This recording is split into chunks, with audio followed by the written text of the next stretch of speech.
আৰু মাৰিলেও মোৰ একো দিগদাৰ নাই, মাৰি দিলেও মই বঢ়িয়াকৈ হাঁহি পৰিম। আপোনালোকে এটা বস্তু মনত ৰাখিব যে হিমন্ত বিশ্ব শৰ্মা হ'ল অসমৰ আটাইতকৈ টকাবাজ 2 নম্বৰী মুখ্যমন্ত্ৰী। মইতো কাকো মাৰি এনেকৈ কেছ ল'ব নাই, মই অসমৰ কাৰণে আন্দোলন কৰিছোঁ, মোৰ ওপৰত কেছ দিছা। হিমন্ত বিশ্ব মোক গ্ৰেপ্তাৰ কৰিম বুলি ক'লে মই এনেকৈ দেখুৱাই দিওঁ, কি কৰিবা তুমি, বুজিছানে নাই?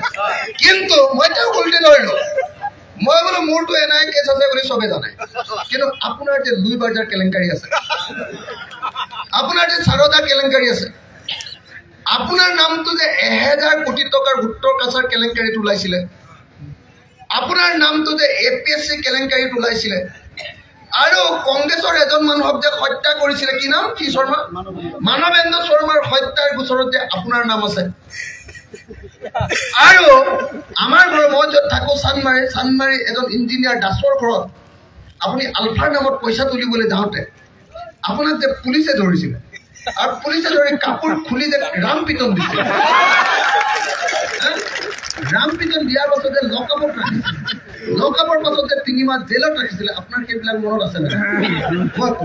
আপুনিতো মিনিষ্টাৰ হৈহে কেছবিলাক লুকুৱাই ৰাখিছে। এতিয়া আমাৰ চৰকাৰ আহিব, আপোনাৰ সব কেছ খুলিম আৰু আপোনাক গোটেই জীৱন জেলত।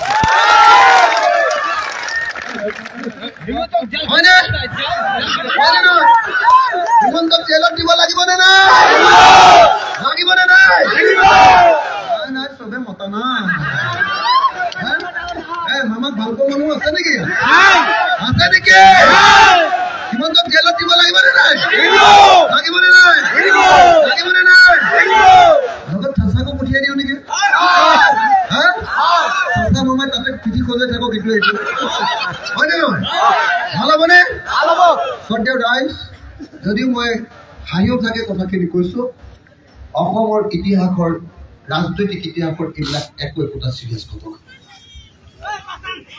সঁচাকে AIDF বিজেপিক সহায় কৰিছে, আৰু AIDFৰ সহযোগত সঁচাকে বিজেপিয়ে চৰকাৰ দখল কৰিছে, আৰু বিজেপিয়ে চৰকাৰ গঠন কৰিয়ে